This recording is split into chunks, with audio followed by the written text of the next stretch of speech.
Hi, I'm Bob Vila. Welcome home again. It's our final visit here in Studio City. The sun is out and we have finished all the remodeling on this gorgeous little Craftsman style bungalow.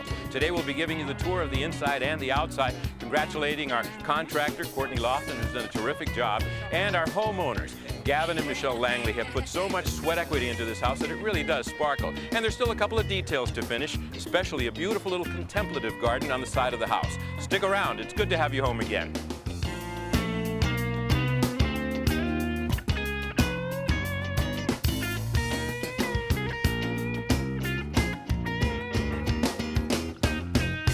Sears presents Bob Vila's Home Again. The house looks beautiful, I think, and one of the key things is the amount of preparation work that went into all this woodwork prior to painting. All the sanding and repairs and the caulking. If you look at the detailing above the entranceway here, all those little squares were added. They kind of look like dentals. And of course, this other decorative pattern that's kind of like a sun. The color that he picked, this gray-green, is very much in keeping with the period, and later on you'll see how it's used inside. And look up here, I mean, all the clapboards have been so beautifully sanded down, and then here's an accent that we hadn't shown you before. These are the original little two-board shutters, as simple as it can get, but setting them off using the contrasting white and green really makes a difference here. Of course, the windows have been restored, everything's looking pretty good. Let's go around the side and check in with our contractor, Courtney.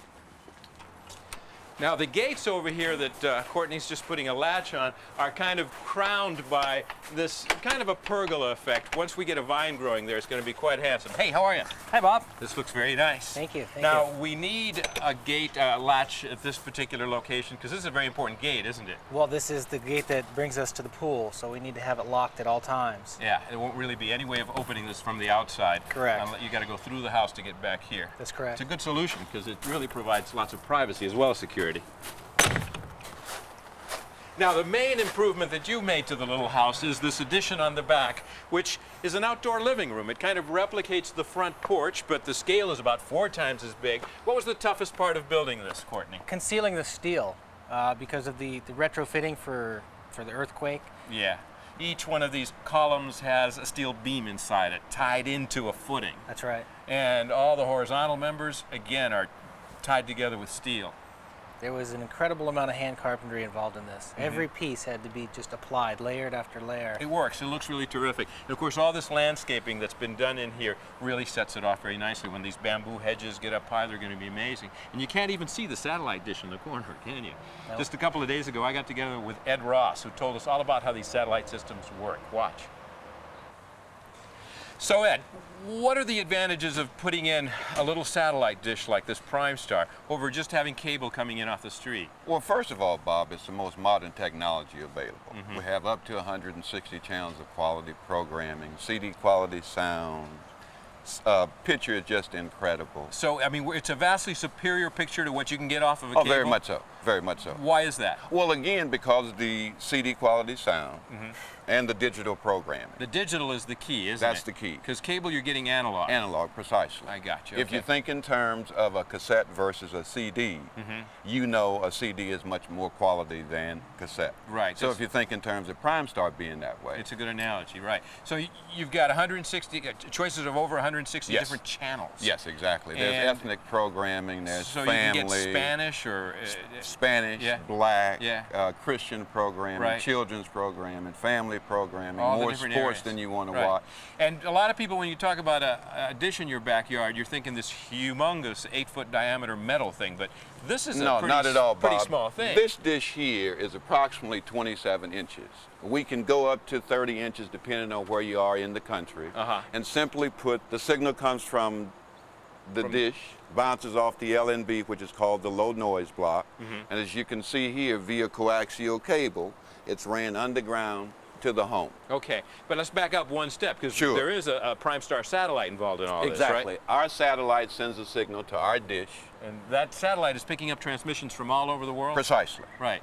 Okay. But it's geared specifically for Prime Star and the Prime Star customer. And you were telling me earlier, you have to make sure it's facing south, right? A southern exposure. So it's very critical to have the exposure and the angle of the device correctly set. What is the thing out in front of That's it do? the LNB. That's the low noise block. Load noise block? Right. The signal bounces off the dish to the LNB Yeah. via the coaxial cable. Okay. And then that's how you get it into the home. And then you've got one primary location where it's coming in. Can you then take it to all the different Oh, rooms? very much so. You have, Yeah. like you say, a primary TV set. You can have multiple sets. It depends on the viewing habits of the household.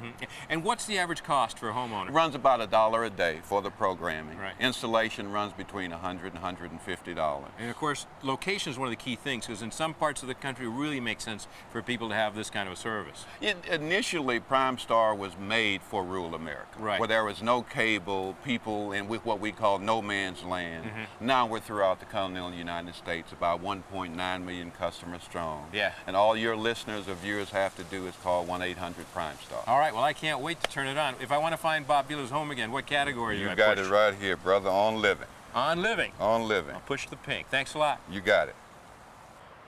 Now, Courtney, it's beautiful, but it's all redwood, and you guys painted it all. All the more reason to last another 100 years. Congratulations, it's a nice job. Thanks, Bob. There's a lot more coming up. Stick around, we'll be right back.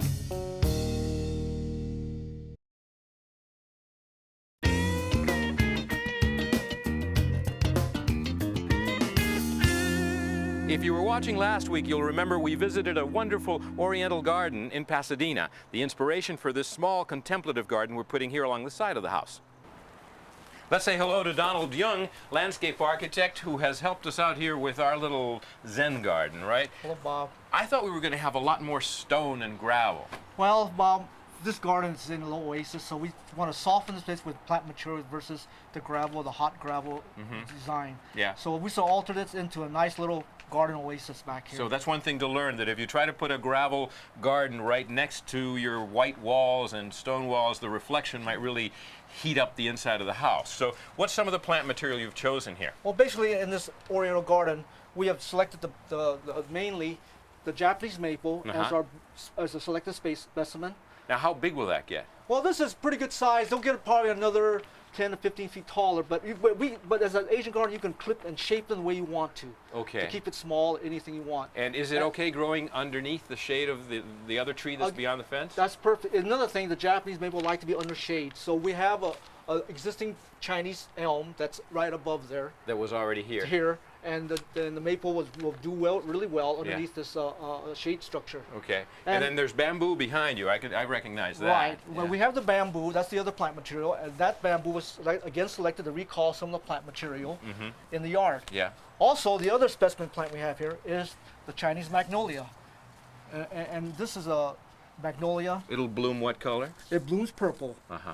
And What's the growing habit of this particular? again, we use the Magnolia nigra, which is a small growing magnolia, Chinese magnolia, and we chose that because we're going to use this as an espalier against the wall here. So we'll espalier it and we'll force it to grow flat and against the masonry wall. That'll That's be right. pretty. Yeah. And again, the other plant we selected was the azalea. That's another plant we selected. What color will that be? Again, the color scheme we have here is white and purple. We have the white and purple azaleas in here in the garden. And we've got a little impatience thrown in underneath. And the patients just to bring in.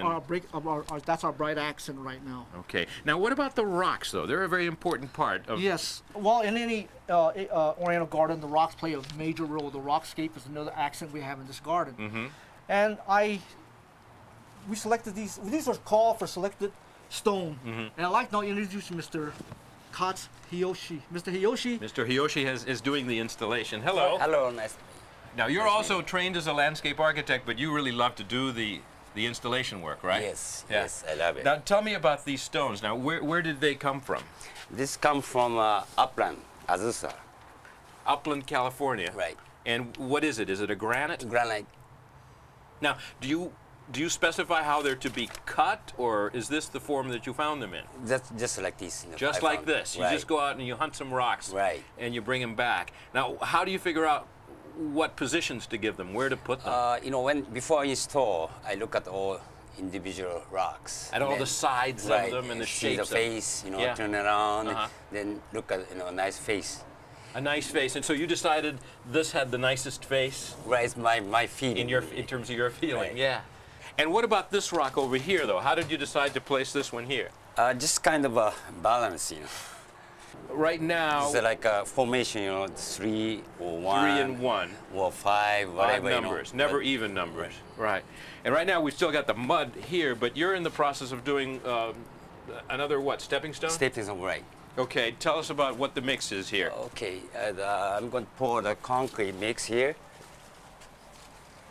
And it's just a regular gravelly, Right. somewhat dry mix. Dry mix, already concrete mix. So here you've just made a little formwork, and you're basically pouring a little concrete pad about 2 inches thick. Did you have to do a lot of tamping to the soil, Hiyoshi? I don't have to, I think. It was in good condition? Yeah. Now, in an area like Southern California where you don't have freezing winters, you can do this. Right. Yeah. And then the idea is just as the one I'm standing on here, you'll be putting these in Right, place, right? 4 pieces here. Okay. Yeah, about 2 by 2. How long do you have to wait before you can put them down? Another couple, 2-3 minutes. Yeah, just to if let I us... flat out, then I could clean. Yeah.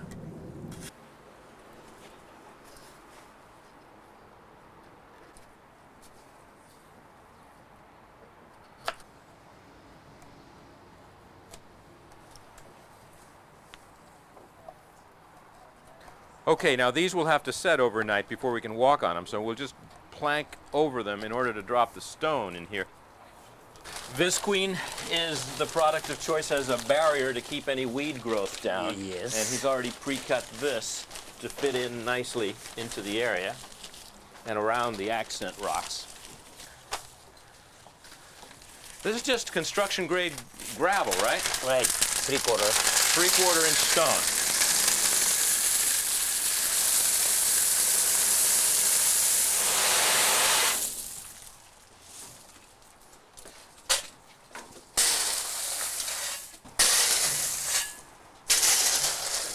So the art of placement continues with these broken granite pieces, which are, they're not really cobbles, they're just chunks of granite. Right, broken.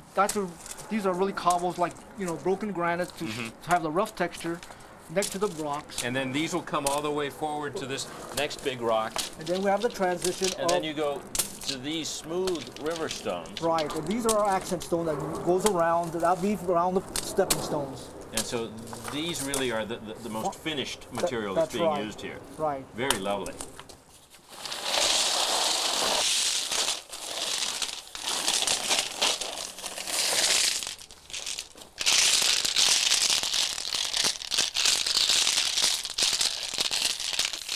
So you don't get too many rainy days in California, but when you do, or if you wet this down, that's when the beauty of this stone really comes through.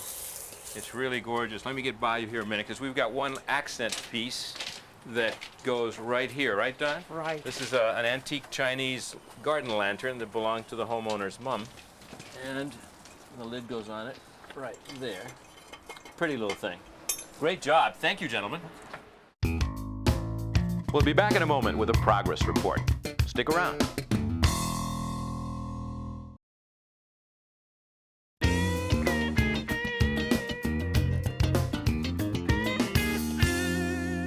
Well, let's greet Michelle and Gavin Langley, our homeowners, and congratulations are in order. Hi. You guys have done a fabulous job. The outside Thank you. looks great, and the inside is just superb. Thanks. And it's all sweat equity, because you put so much time. Tell me about your experience. I'd get up in the morning and come here for a couple of hours, then I'd go to work, and then I'd come here for like 5 or 6 hours at night and stripping floors and painting. Yeah, for a California boy, you're looking very pale.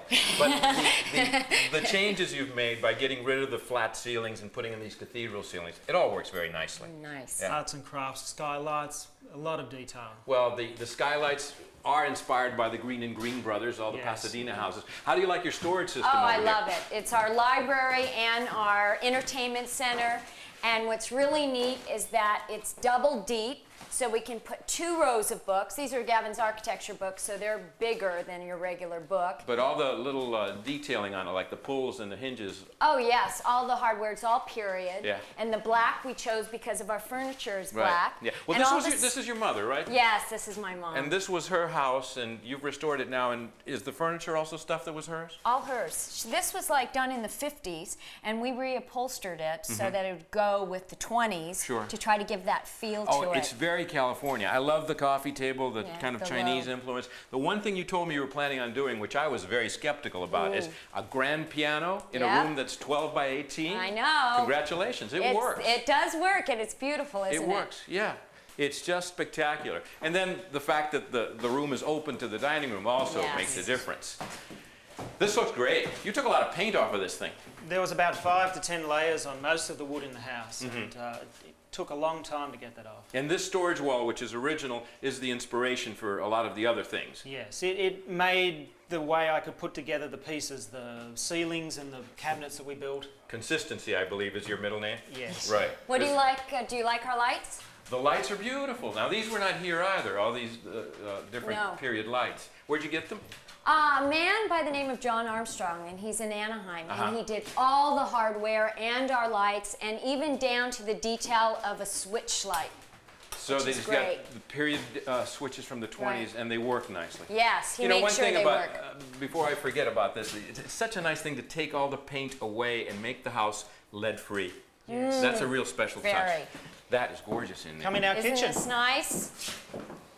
This was not here, was it? I mean, this is not from your mother's collection. No, it's not. And we got this down the street from my sisters. They went to electricity, so they couldn't have gas, and so it was our luck. This is a 1930s stove. Yes, and look at the griddle. Isn't it great? Wedgwood brand, and Yes. it's like mint condition. What did you Yes. have to pay for it?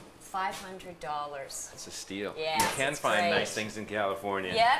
This is great, isn't it? This is another period built-in that we made, and with this Kohler sink under counter. And normally you'd have to import something like this from England, Right. but they make this Yeah, great Kohler big makes tub. this now. It's what they call the apron front, Yes. and it's all porcelain, isn't it? Yes. It's a nice sink. How do you like this little dishwasher? This Miele European dishwasher is just great. It's just great for us to. It's got a little tray in the top. It's perfect size for Yeah. us. Yeah, this is made by Vila, which is a European company, and it's real top quality stuff. What I like about these is they're very quiet. Yes. Yeah. This started out as a salvaged item, right? It sure did. Canary yellow, as I believe. Yes. Yes. Yeah. And so you stripped all the paint. And where is the addition? You can hardly tell that you've enlarged it We made a join here. and added this whole section Yes. to fill in the whole wall. How about your countertops? What kind of wood is it? They're older wood, and we put about 4 to 5 finishes of clear on top of that. Alder And it's wood. great. Let's take a look at the bath and bedroom. Great. And the key hall really makes the floor plan of this house work nicely. Great job on the bathroom. All the original fittings are still here. The Thanks. vanity and the pedestal sink, which we refinished, and this beautiful period fitting. Nice job. Thanks. It's nice. And of course, you're consistent with the woodwork and the color running through here, and all these nooks and crannies are terrific. All my collectibles. Nice Delftware, huh? And here you changed the color. What would you call this? Mauve. Yeah. Yeah, and it's an historical color. We researched it, and So it it's- goes great with the mahogany. So it's something that would have been popular in the 20s? Oh, yeah. Remember this, Bob? We turned a closet into a true water closet. A real WC. Yep. And then behind you is what we added on, Yes, this is my closet. right? Lots of storage, and even some shoe racks. And behind you, Michelle, that wonderful little contemplative garden. It's beautiful. And what I really love is the whole concept of indoor-outdoor living, this private living room porch with the pool beyond it, so that, you know, you've got the breezes, you've got a great place to be out here. It's California living, and there's no bugs. Yeah, It's that's right. great. And I can't wait for the bamboo to grow, like 20 feet high, to cut out the noise of the freeway. And to give you some privacy around the back here. But in the meantime, you've done a terrific job, and I want to congratulate you both and wish you many years of happiness here in Studio City. Thank you. We'll be back in a moment with a preview of our next show.